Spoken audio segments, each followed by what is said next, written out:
Bon ok, aujourd'hui je suis à Valenton chez Honda Absolu, c'est ici la moto qu'on essaye est là. C'est une CBR 650R de 2024, elle est à peu près tout comme l'ancienne, hein, même puissance, 95 chevaux à 12 000 tours. Mais quand même il y a une petite différence ici, il y a eu un petit ajout sur la boîte et on lit sur le dessus Honda e-clutch, le embrayage électronique, c'est pas très vrai, c'est pas la DCT non plus. Bref, on a ce petit module de 2 kg qui contient 2 servomoteurs, quelques engrenages pour gérer la commande de l'embrayage. On va voir comment ça fonctionne. J'ai pris quelques infos, mais je voulais vraiment faire le gros débutant, un peu comme d'habitude, diront mes détracteurs, pour voir si c'est naturel, si c'est utile et ou s'il vaut mieux le désactiver, puisque c'est possible de le désactiver complètement. Je le disais, ça ajoute 2 kg sur le poids de la machine. On a gagné un TFT et globalement la facture elle augmente de 450 € avec une machine à 9 950 €, tout juste sous la barre des 10 000 €. J'allais dire sous la barre des 10 000 tours, hein. Le mec est complètement déformé. Bref, 4 cylindres, très bien, une peinture de guerre, très bien, et une moto, c'est parti, hein. On est dessus.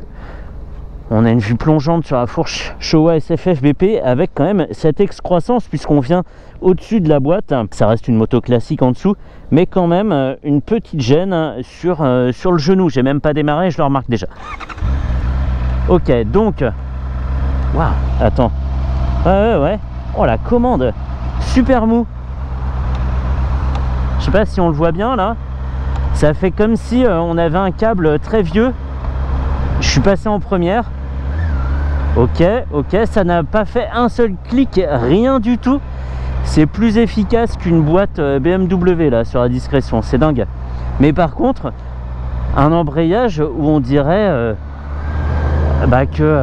on a un vieux câble tout gras dans sa gaine et il colle un petit peu. Ok, première, seconde. Il y a une légère latence entre le moment où on passe son rapport et le moment où c'est effectif, hein, une petite retombée comme ça, un petit creux, mais c'est très agréable, plus doux qu'un shifter, mais un peu plus lent. Ok, allez, on va se concentrer sur les sensations comme d'habitude. Ok, ça marche bien, je garde une charge constante sur le moteur pour voir comment ça fonctionne sans forcément aller dans le sens de la boîte, sans couper le gaz, sans être bien sur le bon filet de gaz, etc. Et on peut passer toutes les vitesses comme ça.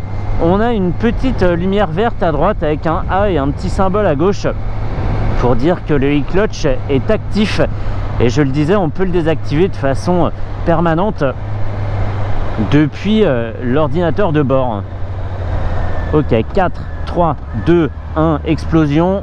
Non, là je suis en 2. Ok, il faut vraiment que je garde ma main ancrée sur la poignée gauche pour lutter contre la tentation d'utiliser l'embrayage. Comme ça en ville, c'est plutôt classique, on serait un citadin qui abuserait du shifter, mais rien d'inhabituel.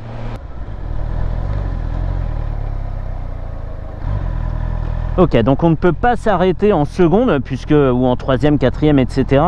Puisque le moteur va se mettre à brouter. Il faudra redescendre au point mort, mais on peut tout à fait le faire sans utiliser l'embrayage. Très bien. Donc là, à l'arrêt, clignot première.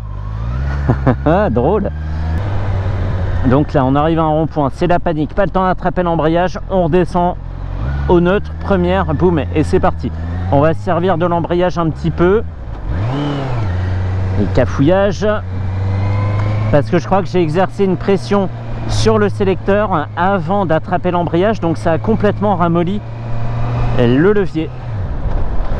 Ok, je vais essayer de le refaire pour voir à quel point c'est sensible. Ouais, hyper sensible. Ok, faut pas déconner, c'est l'un ou l'autre et pas les deux, même un tout petit peu. La moindre pression sur le sélecteur se répercute sur la commande de l'embrayage et du coup c'est pas bon. Ok, c'est super doux, hein. C'est vrai que c'est bien. Le démarrage, ça décontenance. Ah, il me dit de descendre en 3. Non, il dit de descendre un rapport, que je suis en 3 et qu'il faut descendre un rapport. Ok, ouais, je suis en 2. Il s'est retrouvé un petit peu juste là.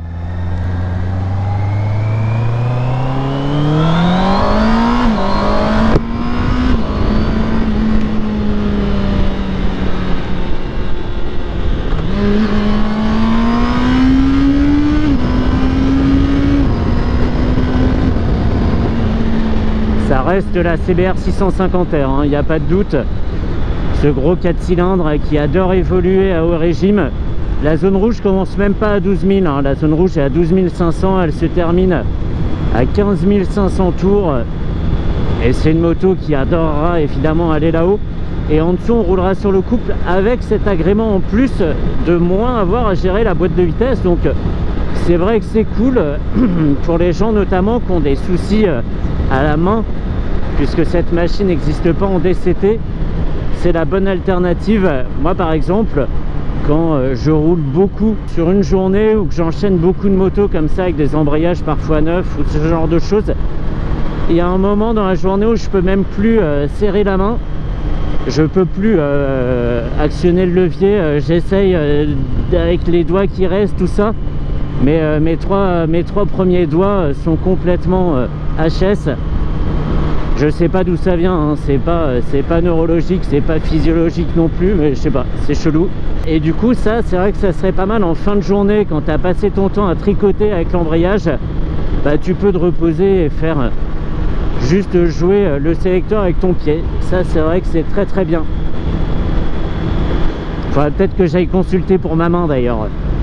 Je sais que j'avais des problèmes de main mais avec la main droite, mais ça s'était réglé et là ouais, bref. Mais très très bien, très très bien, une bonne techno. Donc je disais, c'est pas le DCT puisqu'on a toujours ce levier d'embrayage, toujours la possibilité de repasser la machine en mode purement manuel, d'oublier qu'on a ce petit module en plus. Et ici en conduite, c'est absolument pas gênant l'ex-croissance, donc c'est très bien. Par contre c'est vrai qu'à la manipulation à l'arrêt, quand on pousse la moto avec les pieds, on a cette petite gêne puisque c'est comme une verrue sur la boîte. Elle n'avait pas été pensée dès le début au design de la machine, donc ça fait un petit truc en plus.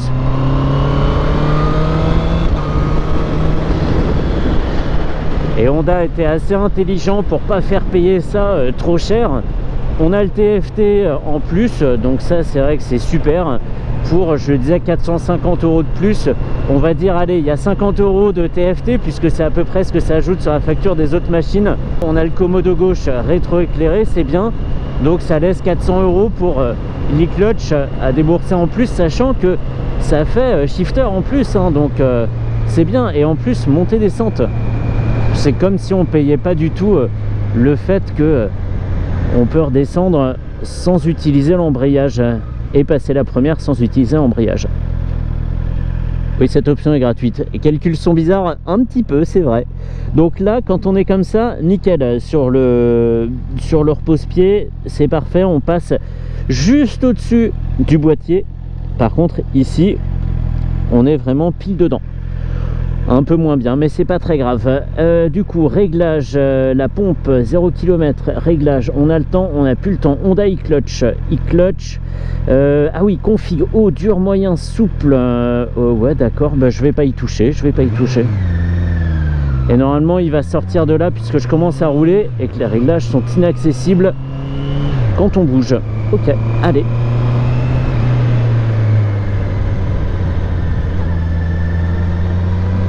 Le 4 cylindres, c'est la vie quand même. Bon parfait, j'avais très peur de pas m'être assez renseigné sur le fonctionnement du e-clutch et de pas arriver à comprendre comment ça fonctionnait, le faire mal, me dire que c'était tout pourri parce que ça marchait pas bien alors que c'était moi qui allais pas. Mais même en gros débutant comme ça, qui débarque et qui se pose sur la moto, ça marche bien. Et finalement la commande là c'est raffermi. Alors je sais pas si c'est juste au démarrage, mais il y a plus ce souci de commande un peu feignante. Attends, coupe le gaz. Ouais, c'est ça, ok. Joli. Faudrait que je refasse la S2 Delmar là. J'ai envie de voir comment il va me fumer à l'accélération. En rétrograde, je vais essayer de rester collé à lui. C'est pas forcément hyper évident, la moto et pas super rodée des pneus. On va essayer de pas faire une zipette. La trajectoire, mon gars, faut la bosser par contre. Allez, ouvert en grand. Il me dépose. Je suis à l'arrêt. Oh, salut. injouable. Injouable. Adios. J'ai l'impression de ne pas avoir démarré, quoi. Le type s'en va. Et je pense qu'il était tranquille et encore on allait déjà assez vite. Dingo. Bon allez, fini pour la CBR 650R avec son e-clutch. C'était une petite vidéo bonus pour découvrir cette nouveauté. Et Honda a bien traité son sujet. Honda, c'est l'élève sérieux. On fait tout très bien. Et là encore, c'est réussi. Avec quand même ce petit feeling au démarrage de vieux câbles d'embrayage. Voilà, ça c'est moins ouf. Mais là, il fonctionne très bien. Très très bien. J'ai remarqué un truc bizarre. Je vais en parler là.